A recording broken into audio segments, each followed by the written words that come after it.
Hello friends, welcome to Vamja education. Gujarati તો સહેલો વિષય છે, પણ 70+ માર્ક એમ છતાં પણ કેમ નથી આવતા? નિબંધમાં માર્ક કપાય છે, વ્યાકરણમાં ભૂલો થાય છે, સમય ઘટે છે. તો જો તમારે પણ 70+ માર્ક લાવવા હોય તો આ વિડીયો તમે અંત સુધી જોજો. હું શિવમ વામજા આજે તમને એકદમ સ્પષ્ટ અને કામની રણનીતિ ગુજરાતી વિષયની જણાવવાનો છું. લાઈક, શેર, સબસ્ક્રાઇબ, કોમેન્ટ તમારે આ વિડીયોને કરી દેવાનો છે. તો ચાલો દોસ્તો આપણે શરૂઆત કરીએ. તો સૌથી પહેલા દોસ્તો તમે જોવો તો ઘણા વિદ્યાર્થીઓ મહેનત કરે છે, પણ યોગ્ય રીતે મહેનત કરતા નથી. પરિણામે 55 થી 60 માર્ક આસપાસ તેઓ અટકી જાય છે. પ્રોબ્લેમ શું છે? તો કે યોગ્ય રણનીતિનો અભાવ, લેખનમાં ગોઠવણી નથી અને સમય સંચાલન નબળું હોય છે. એટલે કે સમય છે તેનું સંચાલન વ્યવસ્થિત નથી કરતા. પહેલેથી તમારે ઘરેથી જ સમય સંચાલન નક્કી કરી લેવાનું. એટલે કે 4 વિભાગ હોય, વિભાગ A, B, C, D. વિભાગ A છે ગદ્ય વિભાગ, વિભાગ B છે પદ્ય વિભાગ, વિભાગ C છે વ્યાકરણ વિભાગ અને વિભાગ D છે લેખન વિભાગ. તો તમારે પહેલેથી જ નક્કી કરી લેવાનું કે આ વિભાગને હું આટલો સમય ફાળવીશ અને તેને ધ્યાન રાખી અને તમારે આખું આયોજન પહેલેથી બનાવી લેવાનું હોય.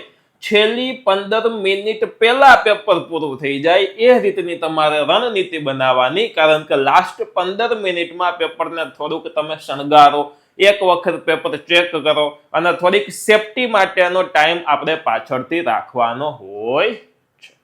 ડન છે? તો આ વસ્તુ ખાસ ધ્યાન રાખજો. નેક્સ્ટ વસ્તુ દોસ્તો છે કે ગુજરાતીમાં 70+ માર્ક આ 3 કંટ્રોલ કરવાથી જરૂરથી આવે. 3 વસ્તુનું તમે કંટ્રોલ કરો તો 70+ માર્ક આવે. એક છે લેખન વિભાગમાં સમજદારી હોવી જોઈએ, વ્યાકરણમાં ચોકસાઈ હોવી જોઈએ, આ બીજું છે. અને ત્રીજું છે પ્રસ્તુતિ તમારી સ્વચ્છ હોવી જોઈએ. એટલે કે લેખન વિભાગ મજબૂત હોવો જોઈએ, વ્યાકરણમાં સુરક્ષિત માર્ક એટલે કે વ્યાકરણની તમારે પ્રેક્ટિસ પહેલેથી કરી લેવાની. અને એ પ્રેક્ટિસ કરવા માટેનું કોઈ યોગ્ય મટીરિયલ હોય તો છેલ્લા 5 વર્ષના પેપરનું ખાલી વ્યાકરણ તમારે જોઈ લેવાનું. બરોબર? એ બેસ્ટ વે છે અને સહેલાઈથી તમે વ્યાકરણની પ્રેક્ટિસ કરી લ્યો. કાલે જ પેપર છે, 24 જ કલાક છે, તો તમારે હવે ખાલી છેલ્લા 5 વર્ષના પેપરનું વ્યાકરણ કરી લેવું જોઈએ. અને તમારું જે લખાણ છે તે સ્પષ્ટ હોવું જોઈએ, 2 શબ્દ વચ્ચે સરખી જગ્યા હોવી જોઈએ. બહુ વધારે લીટી નહીં છોડવાની, બહુ ભેગું પણ નહીં લખવાનું. જ્યાં લીટી છોડવાની જરૂરિયાત હોય ત્યાં ચોક્કસથી તમારે લાઇન્સ છોડવાની, ચેકચાક ઓછી કરવાની, જોડણીમાં ભૂલ ન થાય તેનું તમારે ખાસ ધ્યાન રાખવાનું. ડન છે દોસ્તો? તો આટલી વસ્તુનું તમારે ધ્યાન રાખવાનું હોય છે. એમના પછી તમે જોવો કે નિબંધ કેવી રીતે પસંદ કરવો. નિબંધ પસંદ કરવો એટલે શું? તો કે તમને ઓપ્શન્સ નિબંધના આપેલા હોય તો નિબંધમાં લોકો સહેલો લાગે તે નિબંધ પસંદ ન કરવાનો હોય, પરંતુ જેને તમે વધારે વિચારી શકો, જેમાં તમારે નિબંધના મુદ્દા લખેલા હશે તો એ મુદ્દામાંથી તમે લખાણ ફટોફટ જેનું વિચારી શકો અને ચોકસાઈથી એકદમ સાદી સિમ્પલ ભાષામાં જો તમે લખી શકતા હોવ તો તેવો નિબંધ તમારે પસંદ કરવાનો હોય છે. એટલે ખાસ કહેવાની વસ્તુ એ કે વિષયમાં 5 મુદ્દા તરત યાદ આવે. એમાં જે મુદ્દા આપેલા હોય ને, બરોબર, મુદ્દા જો કે આપણે આપેલા જ હોય, તેનું લખાણ તમને ફટોફટ યાદ આવી જવું જોઈએ. સરળ ભાષાનો ઉપયોગ થવો જોઈએ. નિબંધની અંદર તમે સુવિચારનો ઉપયોગ કરો અથવા તો નિબંધની અંદર કોઈ પંક્તિનો ઉપયોગ કરો અથવા તો ઇંગ્લિશનું કોઈ સેન્ટેન્સ ઉમેરો અથવા તો હિન્દીમાં કોઈ પંક્તિ ઉમેરો તો તમારો નિબંધ સોનામાં સુગંધ ભરી જાય તેવો એકદમ વ્યવસ્થિત પ્રો લેવલનો નિબંધ તમારો થઈ જાય. તો આ વસ્તુનું ધ્યાન રાખજો. અનુચ્છેદ એટલે કે પેરેગ્રાફ ગોઠવેલા હોવા જોઈએ. બરોબર, મન ફાવે એમ નહીં, એક મુદ્દાનો એક પેરેગ્રાફ લખેલો હોવો જોઈએ. મુખ્ય શબ્દો જ્યાં હોય તેને રેખાંકિત કરો, પેન્સિલનો ઉપયોગ કરો. બ્લેક પેનનો ઉપયોગ કરવાની સખત મનાઈ હોય છે. બ્લુ પેન અને પેન્સિલ આ 2 વસ્તુનો તમે ઉપયોગ કરી શકો છો. ખાસ તમારે દોસ્તો યાદ રાખવાનું છે. હવે સર તમે નિબંધની તો વાત કરેલી છે, તો હવે તમે વાત કરો અહેવાલની. તો ચાલો દોસ્તો હવે આપણે અહેવાલ જોઈએ કે અહેવાલમાં સંપૂર્ણ માર્ક્સ ક્યારે આવે. તો કે અહેવાલનું જે આખું બંધારણ હોય તે બંધારણ સંપૂર્ણ સ્પષ્ટ હોવું જોઈએ. અમુક જગ્યાએ તારીખ અને સરનામું હોય તો સાચું હોવું જોઈએ. પત્ર લેખન ઘણાને આવતો હોય ઇંગ્લિશ મીડિયમ વગેરેમાં, તો પત્ર લેખનમાં લાગુ પડે આ. બરોબર, ભાષા તમારી શિષ્ટ અને સરળ હોવી જોઈએ, સામેવાળાને સમજાય, વ્યવસ્થિત રીતના સમજી શકે તેવી ખાસ ભાષા હોવી જોઈએ. તો ત્યારબાદ મિત્રો આપણે વાત કરી લઈ સાથે સાથે સંક્ષેપીકરણ. સંક્ષેપીકરણ જેવી સહેલી વસ્તુ કોઈ નથી. માની લ્યો કે 10 લીટીનો આ કોઈ પેરેગ્રાફ તમને આપેલો છે, તો એના ત્રીજા ભાગનો તમારે લખવાનો છે. બરોબર, એટલે અંદાજે 3 સાડા 3 લીટીનો તમારે સંક્ષેપ્ત કરીને ટૂંકું કરીને તે લખવાનું હોય.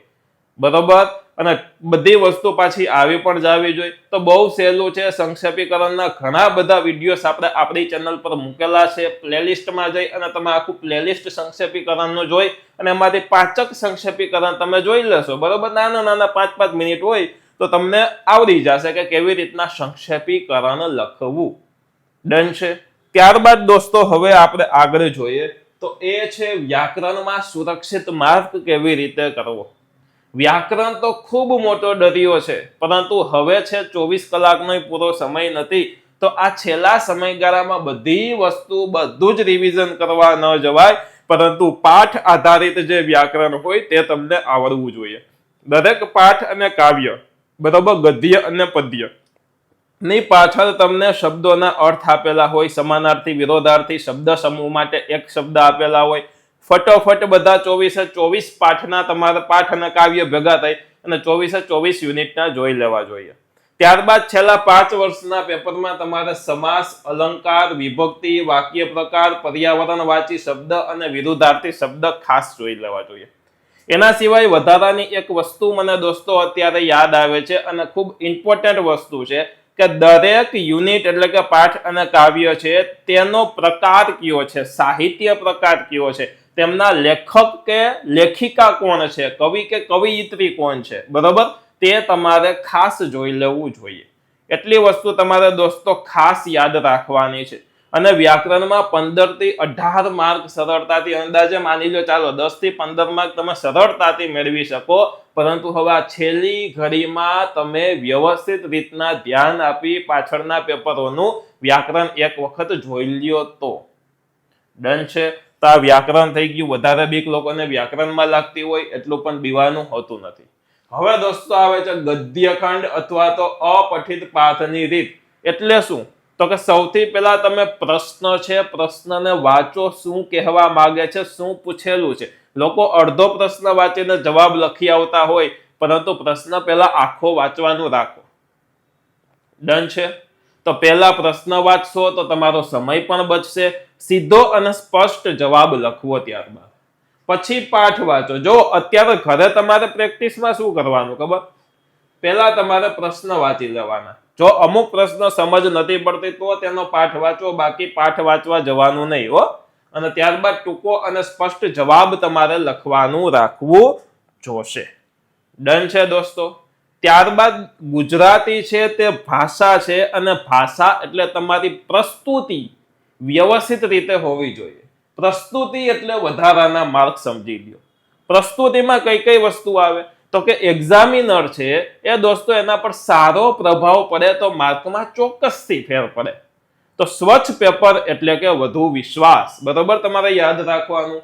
સ્વચ્છ લખાણ હોવું જોઈએ, માર્જિન વ્યવસ્થિત રાખવાના, મુખ્ય શબ્દોને તમારે રેખાંકિત એટલે કે એની નીચે પેન્સિલથી લાઈન કરવાની, કટિંગ ઓછું રાખવાનું. કટિંગ એટલે કે બહુ વધારે જગ્યા નહીં રાખવાની હો. જગ્યા રાખવી જરૂરી છે, છૂટું છૂટું લખવું પણ જરૂરી છે, પણ ઓવર જગ્યા વધારે પત્તા ભરવા માટે રાખવાની નહીં. નિબંધમાં મેં તમને કીધું કે કોઈ તમે સુવિચાર લખો તો સારું પડે, તેમાં આવી રીતના પેન્સિલથી કોમા કરી અને વચ્ચે તમે સુવિચાર લખી શકો. તો એ રીતના તમારે થોડું ઘણું પેપર છે તે તમારે શણગારવું પડે. અને એના માટે જ આપણે માની લ્યો કે 2 કલાક અને 45 મિનિટમાં પેપર આરામથી પૂરું થઈ જવું જોઈએ. તો પાછળની 10-15 મિનિટ રિવિઝન અને આ બધી વસ્તુ કરવાનો ટાઈમ મળે. ત્યારબાદ દોસ્તો ઘણા બધા લોકો ઘણી બધી મિસ્ટેક્સ કરતા હોય છે, એવી સામાન્ય ભૂલો કરતા હોઈએ છે કે જેનાથી માર્ક કપાય. તો છેલ્લા 15 મિનિટ તમારે ચકાસણી માટે રાખવી ખૂબ જરૂરી છે.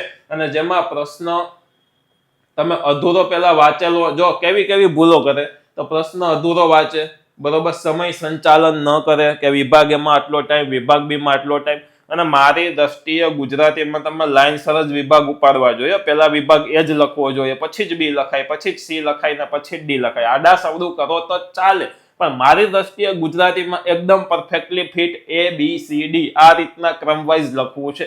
બરોબર. ત્યારબાદ સ્પેલિંગ ભૂલો એટલે કે તમારી ગ્રામર મિસ્ટેક. ગ્રામર એટલે કે તમારા લખાણ જોડણીની ભૂલો ન થવી જોઈએ ગુજરાતીમાં. રસવાઈ દીર્ઘાઈ, રસવાવાળું દીર્ઘાવાળું યા ખાસ ધ્યાન રાખવું. અને છેલ્લે અંતિમ ચકાસણી ન કરવી, આ પણ દોસ્તો એક જાતની ભૂલ જ કહેવાય. બરોબર. ચકાસણી છેલ્લે કરવી ખૂબ જરૂરી છે, અને જેનાથી લોકોના 2 થી 3 માર્ક વધી જતા હોય, યાદ રાખજો. ડન છે દોસ્તો. હવે અંતિમ સંદેશ મારો એ જ છે કે ગુજરાતી મુશ્કેલ નથી. મુશ્કેલ છે બેદરકારી. મુશ્કેલી શેમાં પડે? બેદરકારીને લીધે મળે. જો તમે સાચી રીત અપનાવશો તો 70+ ચોક્કસ શક્ય જ છે. તો તમે ચિંતા છોડો, વ્યવસ્થિત રીતના તમે તૈયારી કરો. તમે કોમેન્ટમાં જણાવો કે ગુજરાતીમાં કેટલા માર્ક લાવવાનું તમારું લક્ષ્ય છે. તો ચોક્કસથી તમે કોમેન્ટ કરીને જણાવો. લાઈક, શેર, સબસ્ક્રાઇબ, કોમેન્ટ બધા કરી દેજો. બધાને પરીક્ષા માટે ઓલ ધી બેસ્ટ. બધું જ સારું થશે, ચિંતા છોડો. અને ખાસ પેપર પૂરું થઈ ગયા પછી પેપર સોલ્વ કરવામાં ટાઈમ ન બગાડવો. ફરી પાછું કહું છું, ટાઈમ ન બગાડવો. કારણ કે પછી વિજ્ઞાનનું પેપર છે, વિજ્ઞાનમાં માત્ર 1 જ દિવસની રજા છે. તો તમારે વિજ્ઞાન કરવા માંડવું જોઈએ. જે થઈ ગયું એ થઈ ગયું. ગુજરાતી પતી ગયું, પછી ગુજરાતીને ફરી પાછું તમારે સોલ્વ કરવું. બરોબર. અને એમાં તમારે ટાઈમ વેસ્ટ કરવો, આ એક મૂર્ખતા કહેવાય. તો આવી મૂર્ખતા ન કરવી જોઈએ. સોલ્વ પછી નિરાતે, હું તો કહું ભલે ને 6 રજા કેમ ન આવતી હોય પેપરમાં વચ્ચે, તો એ ચાલુ પરીક્ષામાં સોલ્વ જ ન કરાય. વધારે માર્ક કટ થાય તો ખોટું ટેન્શન વધે, ગભરાઈ જવાય.